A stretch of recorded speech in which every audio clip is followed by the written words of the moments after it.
ఎంత గమ్మత్. బయట మొమ్మంటే తేగలు తెచ్చావా? ఆరే నీ బత్తి గోలా, నువ్వు ఒక నవ్వులు.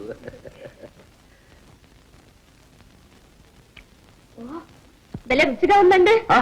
నీకు రుచి ఉంది అయితే నీకు నాకు చూడు, ఈ కోట్ల వాళ్ళు అందరికీ రద్దే. సిరిసిరి విజయేశ్వరి. అలా ప్రేమ రహస్యం బయటపడగానే మా నాన్నగారు మండిపడ్డారు. నన్ను నిర్బంధంలో ఉంచి వేరే పెళ్లి కూడా ఏర్పాటు చేశారు. అందుకని భరించలేక పారిపోయి వచ్చాను. మహా గొప్ప పని చేశావు. పద. ఎక్కడికి? ఎక్కడికి? మీ నాన్నగారి దగ్గరికి. ఈ సంగతి స్వయంగా తెలుసు. వల్లభదేవా, ఏమిటి శరణు కోరి వచ్చిన అబలను సంరక్షించటం మన విధి కాదా? అవునండి. అంతకంటే సంఘ ధర్మాన్ని, సంఘ న్యాయాన్ని కాపాడుతున్న విధి. విజయేశ్వరి పద. ఏమండి, మీరు అక్కడికి రావడం చాలా అపాయం. మరేం పర్వాలేదు. ఇప్పుడు మనం ఏమనుకుంటే ఏం లాభం?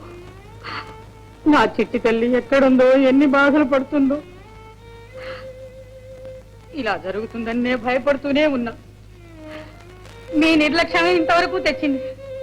నేను చెప్పినప్పుడే అమ్మాయికి పెళ్లి చేసి ఉంటే ఈ అప్రదిష్ట దాపరించేది కాదుగా. అవి ఏం చేస్తాం? మోసం జరిగిందండి, కుట్ర. ఎవడో దుర్మార్గుడు నన్ను మోసం చేశాడు.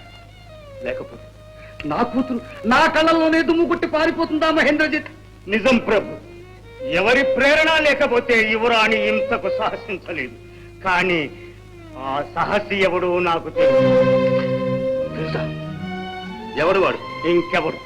వారి ఆ వల్లభ దేవుడే. దేవుడా? దేవుడా? అవును ప్రభు, ఈ ఘనకార్యం చేయటం కోసమే ఈ ఊళ్ళో తిష్ట వేసుకొని కూర్చున్నాడు. ఎక్కడా? పరిజనంతో పాటు మన ఊరి సత్రంలోనే ఉంటున్నట్టు ఇంతకు ముందే తెలిసింది. బంధించడానికి జట్లను పంపించుదామనే మీ ఆజ్ఞ కోసం వచ్చాను. కానీ సైన్యమే అవసరం అనుకుంటాను. వాడు ఏకవీరుడు కదా. మహేంద్రజిత్, వాడు ఏకవీరుడే కాని శతవీరుడే కాని మీరెవరూ రానవసరం లేదు. రావనదు కూడా నేనే వెళ్తా. స్వయంగా నా పగ తీర్చుకొస్తాను మహేంద్రజిత్.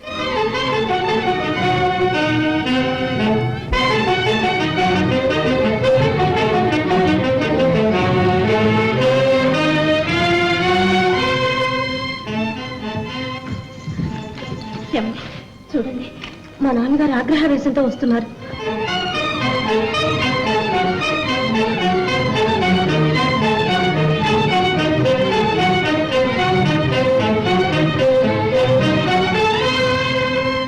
పట్టుకోండి పట్టుకోండి, వీడే వీడే.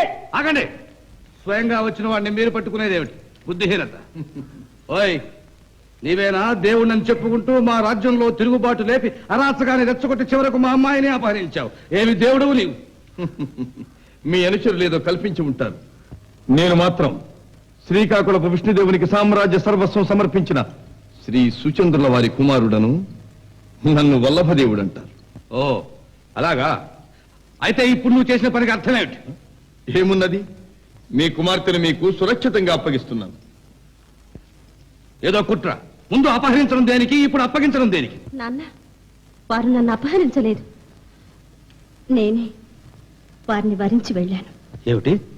నువ్వే వరించి వెళ్ళావా?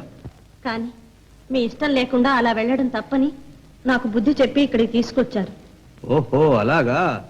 ఓయ్, అయితే నువ్వు నా కుమార్తెను వరించలేదన్నమాట. ప్రాణాధికంగా ప్రేమిస్తున్నాను. అయినా ఇదేమి తెలివి? మీ ఇద్దరు నా వద్దకు ఎందుకు వచ్చారు? నిన్ను సంహరించడమే నా సంకల్పం. మీ సంకల్పం ఏదైనా నా కర్తవ్యం నేను నిర్వహించాను. నేను ఆంధ్రుడం. సలక్షణముగా జననీ జనకులు కాళ్లు గడిగి కన్యాదానం చేయడం, వరుడు స్వీకరించడం మా దేశాచారం. అదే మా నాగరికం. మీరు సంతోషంగా కన్యాదానము చేసిన గాని మీ కన్యను నేను స్వీకరించను. ప్రభు, నువ్వుండు. ఓయ్, నాగరికమని బెదిరిస్తే నిన్ను విడిచిపెట్టాలనుకున్నావా? మధ్యలో బంధించండి. ఆగండి. బంధించడం ఆ తర్వాత ఏకవీర నిశింభ మహారాజు కృతజ్ఞతా సూచకంగా ఇచ్చిన ఈ ముద్రిక నా వేలిన ఉండటం తగదు. గండ పట్టుకోండి, పట్టుకోండి. ఆగండి. అతన్ని సమీపిస్తే మీ తలలో వేయి రెక్కలు చేస్తాను. మహావీర, నీ ధైర్యానికి సాహసానికి గర్వపడుతున్నాను. నువ్వు యథేచ్ఛగా పోవచ్చు. మహేంద్రజిత్, కోట దాటిన తర్వాత పట్టుకో చేతనైతే. నాన్న, నన్ను క్షమించండి నాన్న. క్షమించడం దేనికమ్మా? సంతోషించేవాణ్ణి, శత్రువు కుమారుడే కాకపోతే. కొంచెం ఆలోచించండి నాన్న. అమ్మాయి నీకేమి తెలియదు, నువ్వు ఊరుకో. ఏమిటి వారి పట్టు? నేనే స్వయంగా కన్యాదానం చేస్తే గాని స్వీకరించరా? అది వారి ఆచారమా? అది వారి నాగరికమా? అని ఇదే చెప్తున్నాను. మనకి ఆచారాలున్నాయి, నాగరికం కూడా ఉంది. ఆ సుచంద్రుడే స్వయంగా వచ్చి మన అమ్మాయిని అడగాలి, మనం ఇవ్వాలి. అది మనకి గౌరవం. అవునండి. మహేంద్రజిత్, ఆ సుచంద్రుల వారికి ఇప్పుడే సత్కారపూర్వకంగా ఆహ్వానం పంపిస్తాను, వాయువేగంతో పిలిపిస్తాను. ఇంకా ఇక్కడే ఉన్నారా? చిత్తం. అమ్మాయి నీకేమీ కోపం అక్కర్లేదు. మీ మామగారు వచ్చే వరకు మాలుడు గారు సత్రంలోనే ఉండని పర్వాలేదు. ఆ సుచంద్రుల్ని ఆహ్వానించాలట. సరిపోయి ఇంకా నిశుంభుండి మారణ హోమం చెయ్యాల్సిందే. ఒప్పేసుకున్నా, కానీ అంత బలంగా రాని ఎట్లా పట్టేది? ఆ బలం కాదురా కావలసింది. ఇది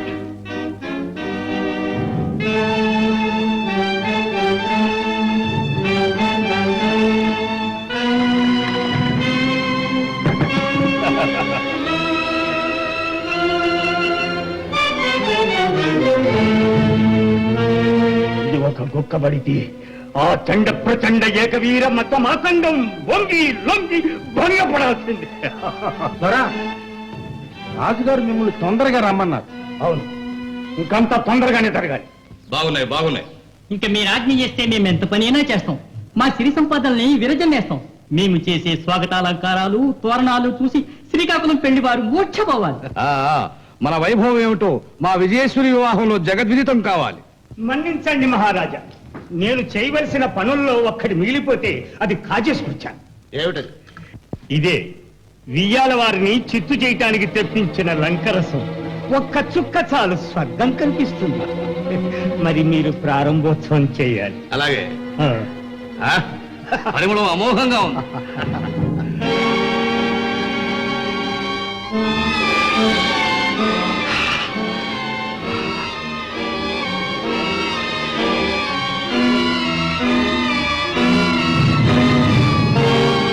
ఏమిటిది?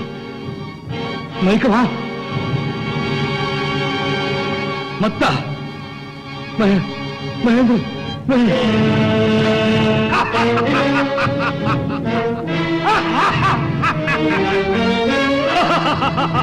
చూసారా ఈ వీర కేసరి ఖడ్గమృగం వాలి తూలి ఎలా పడిపోయిందో? ఈ ఘటాన్ని జంత్రగృహానికి చేర్పించు. నువ్వు నీ జట్టు నిశుంభుని సత్తా తెలిసినవాడు. వాడు మత్తులో ఉన్నా జాగ్రత్తగా ఉండండి. కాస్తి కదిలినట్టు కనపడినా కటకటాలు యువతల నుంచే పొడిసేయను.